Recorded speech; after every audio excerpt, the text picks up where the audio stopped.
Everyone, my name is Masa Jackson. As me today, I finally presenting you Isekai Quartet track to Australian wildlife. Yes, enjoy the review. Stepping on this rock could straight up paralyze you. That's because this isn't actually a rock. That is a stonefish, a species of underwater menace native to Australia. And coming as a surprise to absolutely no one, it is also the most venomous fish in the ocean. Because of course it is. As if the fucking snakes and spiders weren't enough, now I can get packed up by a pet rock. But why is this Pokemon reject such a threat to my mental health? Well, you see, stonefish use their special venom for defense. However, unlike most other animals that do this little f***er doesn't have the decency to dress like a neon sign to warn you. No. This bastard is a 6th prestige prop hunt veteran, having evolved some of the most impressive camouflage in the animal kingdom to make hunting easier. And once they've set themselves up, they are basically indistinguishable from Patrick Starr's house. Now, this is a fairly major problem as they love to live in the shallows on the beach, and that venom we talked about earlier is stored in these 13 giant, highly toxic spines that deliver venom when pressed on. You can probably see where I'm going with this. Considering it's hard enough to spot these things while you're paying attention, if you were, say, on a romantic walk along the beach with one of the homies, and while distracted by his ethereal beauty, weren't paying too much attention to where you were walking, it would be very easy to place your foot in the wrong spot and step directly onto 13 hypodermic needles, which would then deliver a ginormous dose of neurotoxin straight into your system. Oh, you thought it was normal venom? No. You see, these things maxed out the toxin skill tree, producing a mixture of 2 neurotoxins that can flatline you by collapsing your heart and lungs in under an hour. And even if you survive, the sting still causes extreme pain, swelling, and tissue necrosis. Because this is Australia, where even the scenery is trying to one-shot me. Australia lost a war to emus. But how? How the did we lose an armed conflict with flightless birds? Well, it all started in 1932 when farmers in Western Australia wanted to grow wheat. There was just one major problem. That's emu territory, and emus really like wheat. And coming in at 6 foot tall and 40 kilos in weight, they can eat a lot of it. So when breeding season came around, the emus migrated through the farmland, and these poor farmers were overwhelmed by a tyrannid swarm of man-sized poultry, 20,000 emus strong. These feathered tanks then proceeded to completely steamroll through the fences into the fields and started laying waste to the wheat. The farmers attempted to fight back the initial wave with rifle fire, but their efforts were, putting it lightly, completely useless. This ginormous L made the farmers pretty bloody angry, so they gathered together and went to the government to ask for help. Sir, 20,000 emus have hit the wheat fields.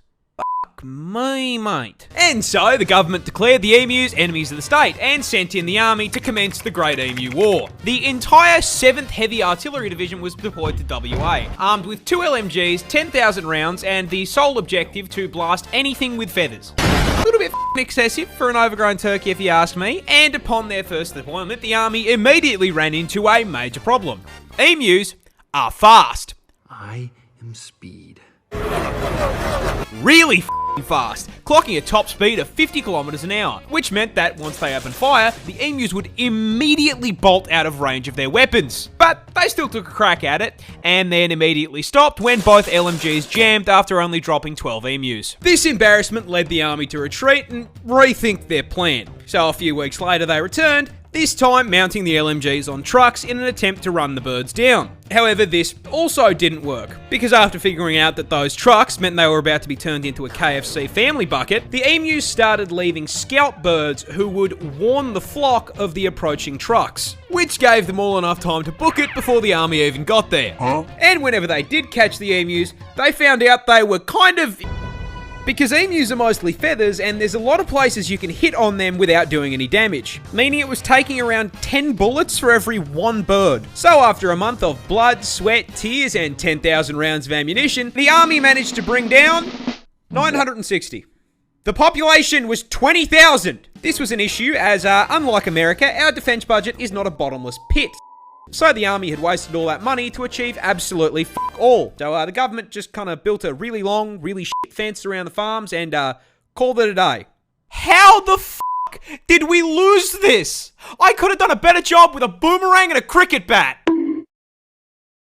This bird can straight hit you with a Mortal Kombat fatality. Finish him! Introducing the cassowary, a species of ratite native to the land down under. And for once, guys, it's not venomous. Can still flatline you though, and I'm going to tell you how. You see, these neon chickens belong to the same family of birds as the emu, and as such share their impressive size, coming in at a solid 79 kilos and growing up to 6 feet tall, meaning the short kings in my audience could, in theory, mount these things like a chocobo. But what makes them stick out from emus? Well, you see, the cassowary is basically a spec ops emu, being twice the weight, highly territorial, and most importantly, coming with a combat knife strapped to their foot. That's right, this is a cassowary claw, and it's the reason they can hit you with a fighting game finisher. You see, these claws are a full 5 inches long. And you know what I mean? Honestly, 5 inches, way too big for anything, and especially for something that's going inside me. And if you anger the tactical assault turkey, that is exactly what you're gonna get, as their go-to defense method is to kick you square in the gut with that kitchen knife and attempt to disembowel you. And I mean, even if the kick doesn't put your insides on the outsides, that kick is still going to send you flying, which can cause some fairly major problems. Problems like the incident that occurred in 2012, where you not, a cassowary ran up behind a random tourist, hit the heavy attack button, and kicked the guy down a small cliff into the ocean. I mean, luckily he survived, but the fact that I live in a country where at any point I could be hit with a sneak attack by a kaiju turkey is terrifying. Kangaroos can and will beat you up. That's right, just because it's not venomous doesn't mean it can't knock you on your ass, and Australia's most iconic marsupial can do just that. Because they are way bigger than you think they are. With our biggest species of roo coming in at a ridiculous 2.8 meters in length. And with the iconic hop, they've got a vertical jump of 3 meters. I mean, honestly, with a stat spread like that, they don't belong in the outback, they belong on a fucking NBA court. As if that wasn't enough, they're also built like tanks, weighing in at a full 90 kilos of roid-raging rabbit muscle, and being able to move way faster than anything that heavy has any right to, pegging the speedo at a max of 70k an hour.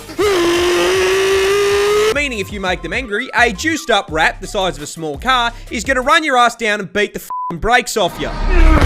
And I'm not kidding when I say they really will rock your shit, because roos are professional kickboxers, with males routinely fighting MMA to win female attention. When they fight, kangaroos will lean back on their tails as a stabilizer and immediately start scratching and kicking the ever-loving shit out of one another. And those kicks have enough force to crack bone. And as if getting drop-kicked by a muscled marsupial wasn't bad enough, they also for some reason have the same bite force as a grizzly bear, because why not? Now, even with all of this, there are still animals stupid enough to view a roo as lunch, which brings me to the most terrifying thing that they do. When threatened, kangaroos will hop into a body of water and wait for whatever is chasing them to follow them in. Once the predator enters the water, the kangaroo will wrap its arms around their neck and just straight up drown them. What the man? I share a country with psychopathic tren rats. Oh!